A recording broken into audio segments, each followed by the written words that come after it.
So hello everyone. इनमें से काफ़ी सारे क्वेश्चन आपको डायरेक्ट एंट्रेंस एग्जाम में देखने को मिल जाएंगे। तो चलिए इनको डिस्कस कर लेते हैं डायग्राम के साथ। पहला क्वेश्चन है, एल्यूमिनियम के साथ एक विकर्ण संबंध है। Aluminium has diagonal relationship with. Option है बोरॉन, सिलिकॉन, बेरिलियम, कार्बन। तो कौन सा इसका राइट ऑप्शन होगा, और इसको समझने की कोशिश हम करेंगे ताकि आपको लॉन्ग टाइम तक याद रहे। तो एल्यूमिनियम के साथ जो विकर्ण संबंध बनाता है, इसका राइट ऑप्शन होगा बेरिलियम, क्योंकि बेरिलियम ही इसी के साथ विकर्ण संबंध बनाता है एल्यूमिनियम के साथ। अब आप बोलेंगे सर कैसे, तो चलो इसको एक्सप्लेन कर देते हैं। जैसा कि आप यहां पर देख पा रहे होंगे, विकर्ण संबंध का मतलब होता है अपने से ऊपर से जस्ट पीछे वाला। जैसे कि एल्यूमिनियम से जस्ट ऊपर क्या है, बोरॉन, तो इससे जस्ट पीछे क्या है, बेरिलियम। यानी कि इस प्रकार से तिरछा जो रिलेशन बनता है विकर्ण, इसको बोलते हैं। अगर मान लो कि एग्जाम में आपसे पूछ लिया जाए कि सिलिकॉन का क्या होगा, तो सिलिकॉन का क्या होगा, विकर्ण संबंध बोरॉन होगा। और आपसे पूछ लिया जाए कि मैग्नीशियम का विकर्ण संबंध क्या होगा, तो लिथियम होगा। ऐसे आपको आंसर करना होता है। तो इस प्रकार विकर्ण संबंध ये बनाते हैं, और ये आपने एनसीईआरटी में भी पढ़ा होगा। तो इस प्रकार के क्वेश्चन आपको डायरेक्ट एग्जाम में देखने को मिल जाएंगे। तो ये विकर्ण संबंध याद रखना, और सबसे बड़ी बात है आपको पीरियोडिक टेबल याद होना। पीरियोडिक टेबल में से काफी सारे क्वेश्चन आपके बनते हैं, जैसे कि सारे गुण हो गए, अम्लीय गुण हो गए, परमाणु आकार हो गया, परमाणु त्रिज्या हो गया, विद्युत ऋणात्मकता हो गई, दाएं से बाएं जाने पर क्या फर्क पड़ता है इनमें, ऊपर से नीचे जाने पर क्या फर्क पड़ता है, यह आपको पता होना चाहिए। क्लियर।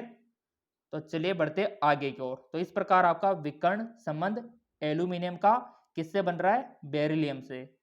चलो बढ़ते अगले क्वेश्चन की ओर। अगला क्वेश्चन है आपका, आपका जो नॉर्मल ब्यूटेन है, कितने कार्बन परमाणु होते हैं उसमें। How many carbon atom normal in normal butane. कितने कार्बन परमाणु होते हैं आपके नॉर्मल ब्यूटेन में।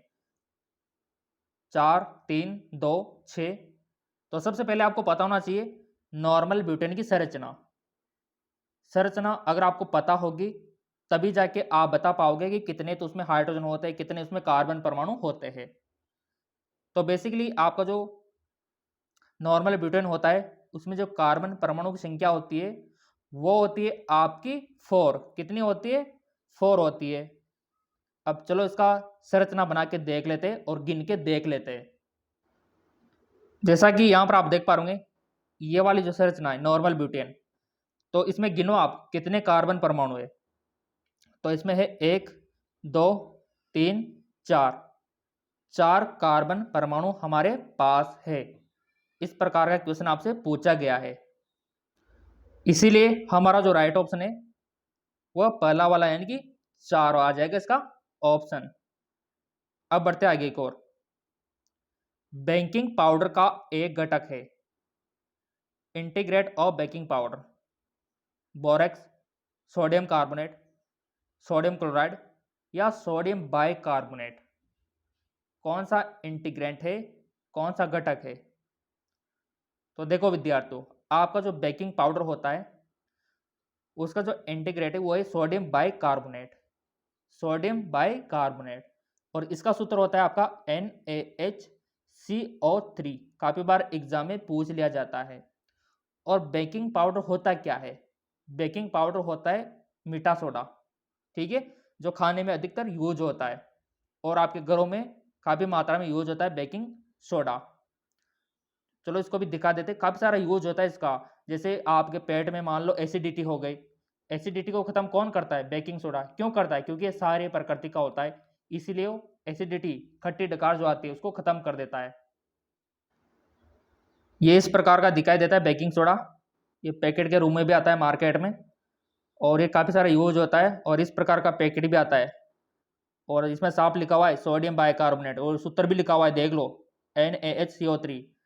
अगर आपके घर में भी कोई लेकर आया होगा तो अवश्य यहाँ पर पूरी जानकारी लिखी होगी। तो इसका उपयोग काफ़ी सारी जगह होता है। अधिकतर देखो एसिडिटी को ख़त्म करने में भी होता है। अगर पेट में मान लो आपका खट्टी डकारी आ रही है, एसिडिटी हो रही है, तो बेकिंग सोडा खा लेना आप, सही हो जाएगा।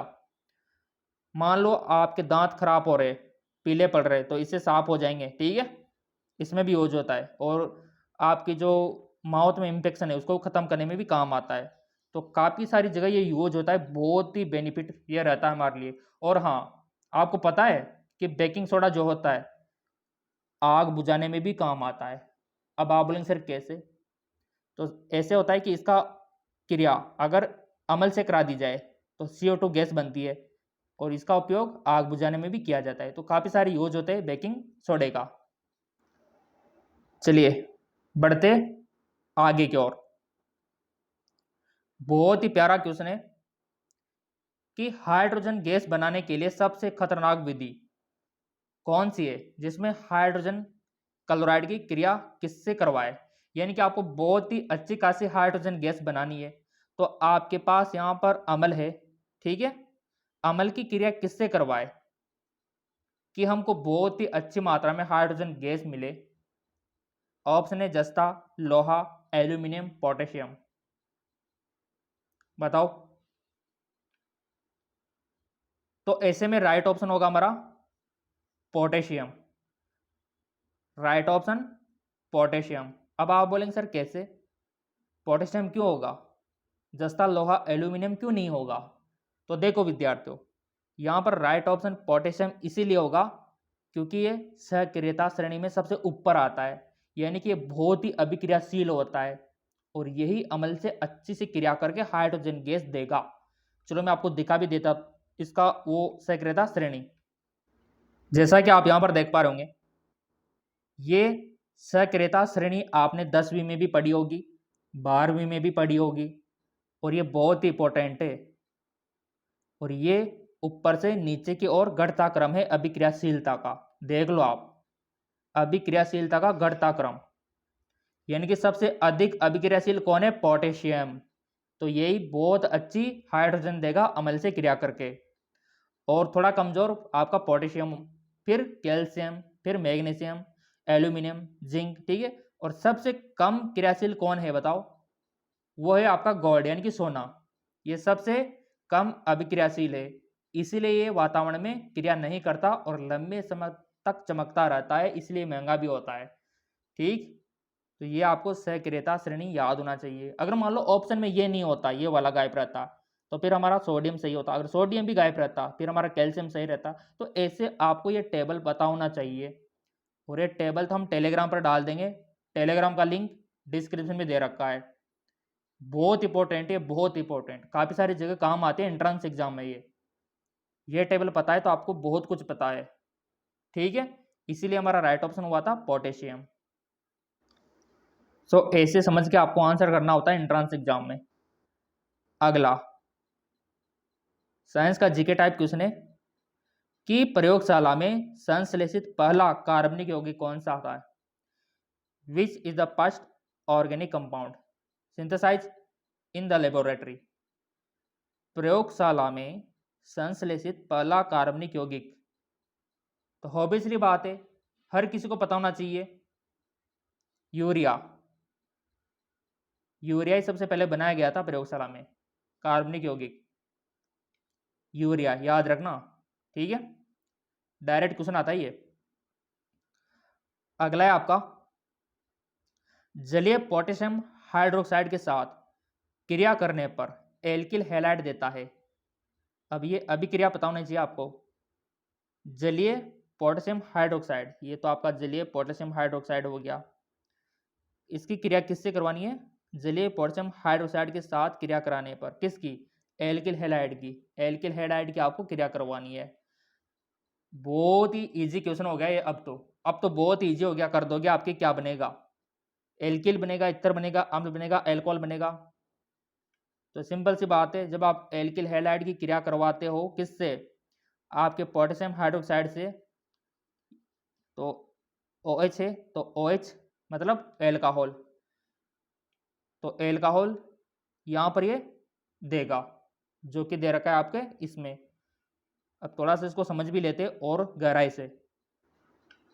जैसा कि आप यहाँ पर देख पा रहे होंगे, ये आपका एल्किल हैलाइड, ये आपका जलीय KOH क्रिया कराओ, क्या बना आपका एल्कोहल बना कि नहीं बना, KCl बार हुआ कि नहीं हुआ, तो ऐसे आपका एल्कोहल यहाँ पर बना। ये अभिक्रिया जिसको पता है बहुत ही आसान है, वो कर देगा, कोई भी क्वेश्चन आ जाए कर देगा वो। तो इसीलिए हमारा राइट ऑप्शन यहाँ पर एल्कोहल हुआ था। चलिए बढ़ते आगे को। देखो चैनल सब्सक्राइब करके अगर आपने बेल आइकन पर प्रेस कर रखा है ना, तो क्वेश्चन तो आपको मिलते रहेंगे निःशुल्क।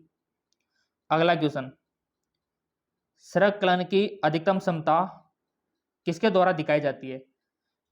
Maximum ability of catenation is show, यानी कि अधिकतम श्रृंखला कौन बना सकता है?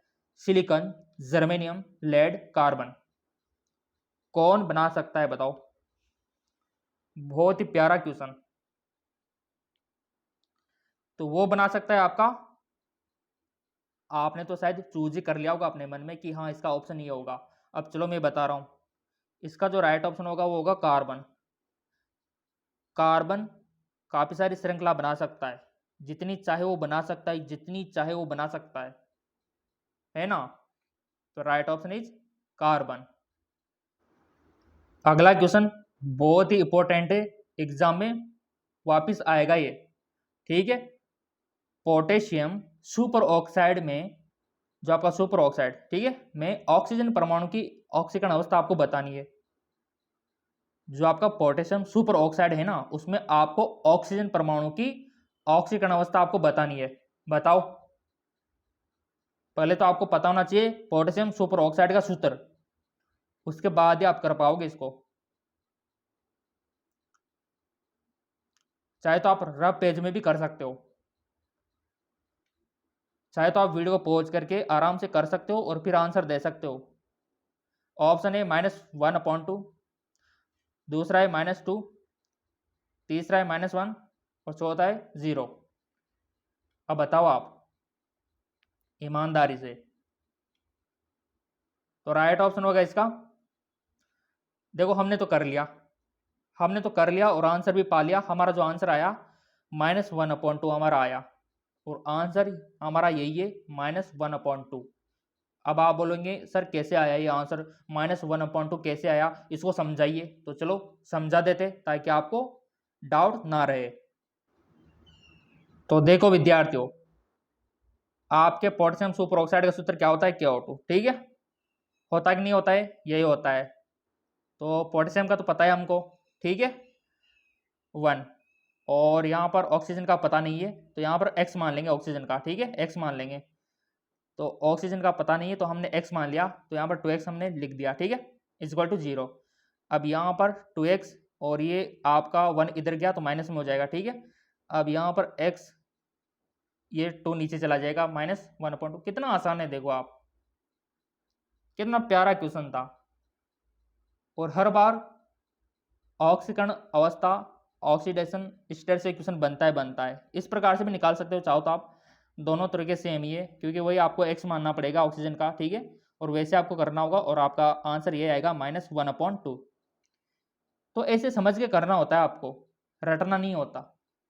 तो आप समझ के करोगे तो आपको कोई भी फेल नहीं कर सकता, कोई भी एंट्रेंस एग्जाम आप पास कर सकते हो, ठीक है। तो ऑक्सीजन का आ गया -1/2।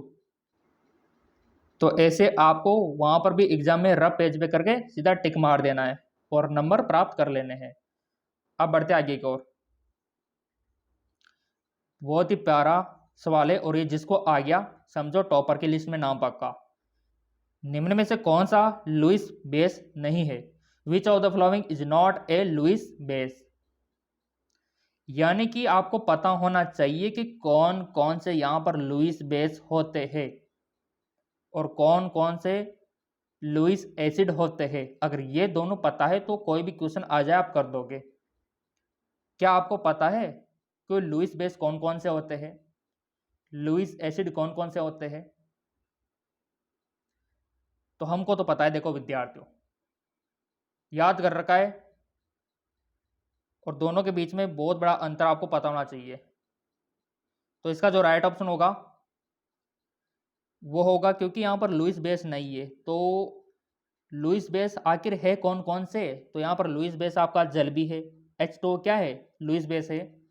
और O2 माइनस क्या है? लुईस बेस है। NH3 क्या है? लुईस बेस है। ये तो हमारे लुईस बेस है।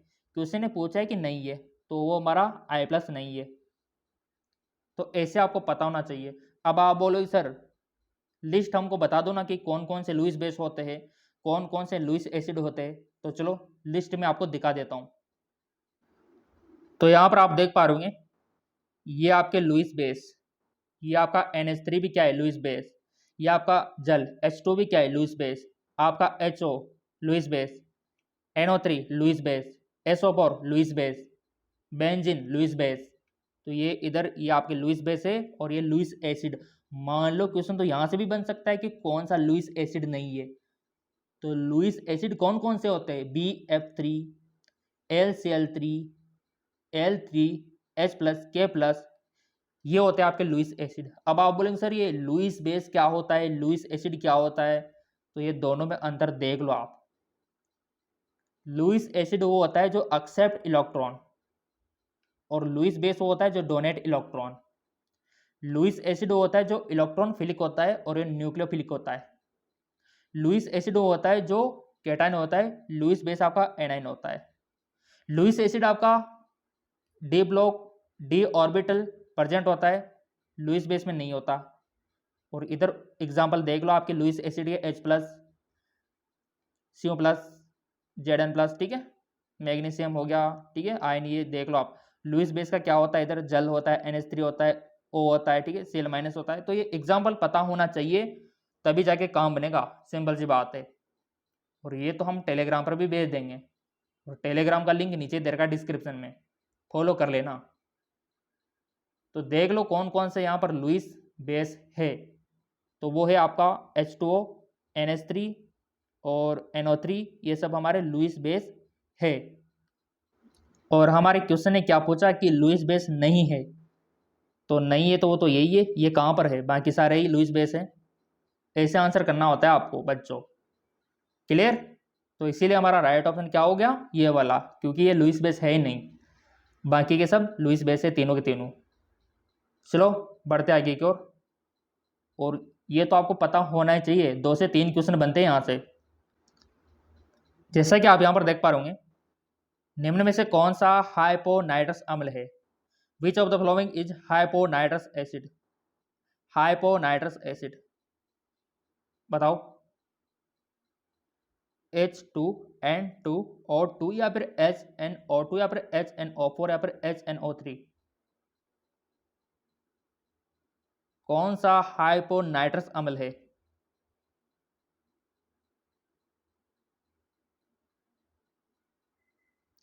हाइपोनाइट्रस अम्ल का सूत्र पता होना चाहिए बस। और हाइपोनाइट्रस अम्ल का सूत्र होता है H2N2O2, ये होता है आपके हाइपोनाइट्रस अम्ल का सूत्र। और ये कहाँ पर दे रखा है देख लो आपके ए वाले में। तो यही हमारा राइट ऑप्शन होगा। अगला,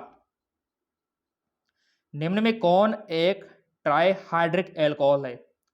trihydric alcohol, which of the following is trihydric alcohol? Ethylene glycol, glycerol, trimethyl glycol, propylene glycol. अब बताओ आप कौन सा होता है, बताओ। ट्राइहाइड्रिक एल्कोहल वो होता है आपका ग्लिसरॉल, ठीक है, ग्लिसरॉल, ये होता है आपका ट्राइहाइड्रिक एल्कोहल। अब आप बोलेंगे सर कैसे होता है? तो चलो संरचना में आपको दिखा देता हूँ।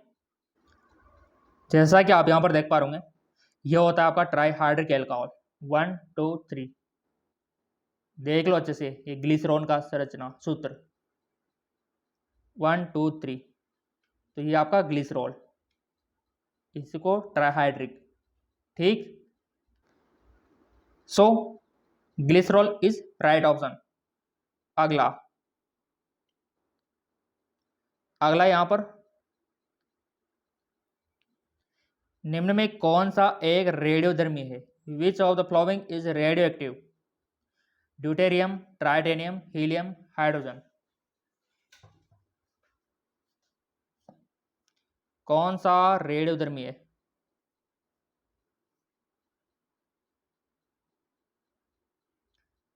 रेडियोधर्मी पता है ना आपको? आवर्त सारणी में कहां पर होता है ये? बताओ। रेडियो एक्टिव कौन है इनमें से?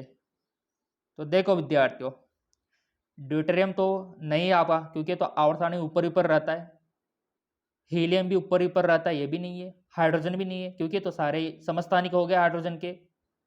बस एक ही बचा, ट्राइटेनियम। तो कितना प्यारा क्वेश्चन था। तो ट्राइटेनियम क्या है? रेडियो एक्टिव है, रेडियोधर्मी है। और आवर्त सारणी में रेडियो एक्टिव पदार्थ कहाँ कहाँ पर होते हैं पता है ना आपको? जस्ट नीचे। चलो दिखा देता हूँ मैं आपको। यहाँ पर ये हाईलाइट मैंने कर दिया, नीचे वाला हिस्सा जहाँ पर रेडियो एक्टिव पदार्थ होते हैं, ये सारे के सारे आपका रेडियो एक्टिव है। देख लो आप, रेडियो एक्टिव एलिमेंट। जबकि ये ऊपर वाले हाइड्रोजन, आपका लिथियम, ये रेडियो एक्टिव नहीं होते हैं। या आपके बोरॉन एल्यूमिनियम रेडियो एक्टिव नहीं होते हैं। होते कौन है? ये वाले। ठीक है, ये आपके रेडियो एक्टिव पदार्थ होते हैं, एलिमेंट होते हैं। चलो, इसीलिए हमारा राइट ऑप्शन ट्राइटेनियम निकल कर आया। अगला, एप्सोम लवण एक हाइड्रेट है, बताओ। एप्सोम साल्ट, एप्सोम लवण बताओ। तो यहां पर देखो विद्यार्थियों, एप्सोम साल्ट आपने देखा भी होगा, काफी सारों के यहाँ पर घरों में भी यूज होता होगा ये। एप्सोम नमक, नमक क्यों होता है यूं माना आप तो? एप्सोम एक प्रकार का नमक ही होता है। और इसमें क्या होता है ऐसा? इसमें होता है आपका, बताओ पहले आप, या फिर सोचो आप दिमाग में। सोच लिया? चलो, इसमें होता है मैग्नीशियम सल्फेट। क्या होता है? Magnesium sulphate. और ये किस प्रकार का दिखाई देता है? चलो देख लेते हैं इसको। ये इस प्रकार का पैकिंग के रूप में आता है मार्केट में, एप्सोम सॉल्ट। ये होता है एप्सोम सॉल्ट, नमक टाइप का। और जिन्होंने थोड़ा सा इसकी थैली में या फिर पैकिंग में थोड़ा सा ध्यान दिया होगा, तो यहाँ पर मैग्नीशियम सल्फेट भी दिखा होगा आपको, देख लो आप। तो ये ध्यान देने योग्य बात है। ये एप्सोम सॉल्ट ऐसे पैकिंग में आता है और लिखा भी होता है कि मैग्नीशियम सल्फेट नीचे। तो ध्यान दिया करो ऐसे पैकिंग वाली चीज़ों पे, काफ़ी सारा तो आपको वहीं से याद हो जाता है। तो यहाँ पर मैग्नीशियम सल्फेट इसीलिए हमारा राइट ऑप्शन हुआ। ये इस प्रकार पैकिंग के रूप में आता है। ठीक है, तो इसीलिए राइट ऑप्शन मैग्नीशियम सल्फेट। क्योंकि काफ़ी सारे सॉल्ट होते हैं, आपने देखा होगा कि एक साधारण नमक होता है, ठीक है, एक आयोडीन युक्त नमक होता है, एक सेंधा नमक होता है, एक काला नमक होता है, एक एप्सोम लवण नमक होता है। ये टाइप है इसके। ठीक, चलो अब बढ़ते आगे की ओर। याद रखना मैग्नीशियम सल्फेट। किसके नाभिक में 6 प्रोटॉन पाए जाते हैं? 6 proton are found in nucleus, बताओ। किसके नाभिक में 6 प्रोटॉन? बच्चों वाला क्वेश्चन मान सकते हो, बट काफी सारों को नहीं आएगा ये। किसमें होते 6 प्रोटॉन? परमाणु संख्या भी वही है। Very good, carbon. ठीक है, कार्बन में होती है। इसके नाभिक में 6 प्रोटॉन होते हैं। तो राइट ऑप्शन इज यहां पर हमारा कार्बन। अगला, ओजोन ऑक्सीजन से किस तरह संबंधित है? Ozone related to oxygen. तो कुल मिला के सिंबल से बात है, अपर रूप है। कुल मिला के बात ही है, अपर रूप है। ठीक है, एलोट्रॉप अपर रूप ही है। ठीक है, याद रखना। चलो, उदरपातन एक प्रक्रिया है जहां एक टॉस होता है। उदरपातन एक प्रक्रिया जहां एक टॉस होता है। क्या होता है उदरपातन में? आपका जो सब्लिमेशन है, इसमें क्या प्रोसेस होता है? धीरे धीरे पकना, पिघलना, फिर उबलना, द्रव अवस्था में परिवर्तन, वाष्प अवस्था में परिवर्तन, बताओ। तो बहुत ही आसान है। उदरपातन में एक्चुअली होता क्या है? कोई भी ठोस पदार्थ बिना किसी लिक्विड फॉर्म में, द्रव में बिना बदले ही गैस अवस्था में बदल जाता है, वाष्प में बदल जाता है। इसी को उदरपातन, सब्लिमेशन बोलते हैं, यानी कि वाष्प अवस्था में परिवर्तन। राइट ऑप्शन ये होगा हमारा, वाष्प अवस्था में परिवर्तन। किसी ठोस का डायरेक्ट वाष्प अवस्था में परिवर्तन, वो होता है ऊर्ध्वपातन। क्लियर? चलते बढ़ते आगे की ओर। अब ये क्वेश्चन जिसको आ गया समझो सिलेक्शन हो गया, उसका सिलेक्शन हो गया समझो आप। एक गैस आदर्श व्यवहार से सबसे अधिक विचलित होती है जब इसका अधीन होता है। A gas divert most from ideal behaviour when is subjected to. कब होता है बताओ? एक आदर्श व्यवहार से सबसे अधिक विचलित होती है, बताओ कब होती है? कम तापमान हो, उच्च दाब हो, या फिर कम तापमान हो, कम दाब हो, या फिर हाई टेम्परेचर, या फिर हाई प्रेशर, या फिर हाई टेम्परेचर लो प्रेशर। ये बहुत इंपॉर्टेंट है आपके लिए। तो देखो विद्यार्थियों, जो भी आपका मत है वो आपने रख दिया होगा। अब यहाँ पर हम हमारा मत यहाँ पर रख रहे हैं। क्लियर? तो एक आदर्श व्यवहार सबसे अधिक विचलित कब होती है? जिसमें आपका कम तापमान, यानी कि इसके लिए आपका जो टेम्परेचर है ना वो कम होना चाहिए, और आपका जो प्रेशर है ना वो हाई होना चाहिए। ये वाली कंडीशन होना चाहिए, कम तापमान उच्च दाब, और ये दे रखा है आपके पहले वाले में। तो यही हमारा क्या होगा? राइट ऑप्शन होगा। तो ऐसे आपको पता रखना है। ज्यामितीय समावेव, ज्यामितीय समावेव क्या होता है इसमें बताओ? ध्रुवीकृत प्रकाश के थल का घूर्णन होता है, या एक असमित कार्बन परमाणु शामिल है, या फिर एक त्रिबंध शामिल है, या फिर कार्बन कार्बन द्विबंध शामिल है। क्या शामिल है इसमें? ज्योमेट्रिक आइसोमर में क्या शामिल है?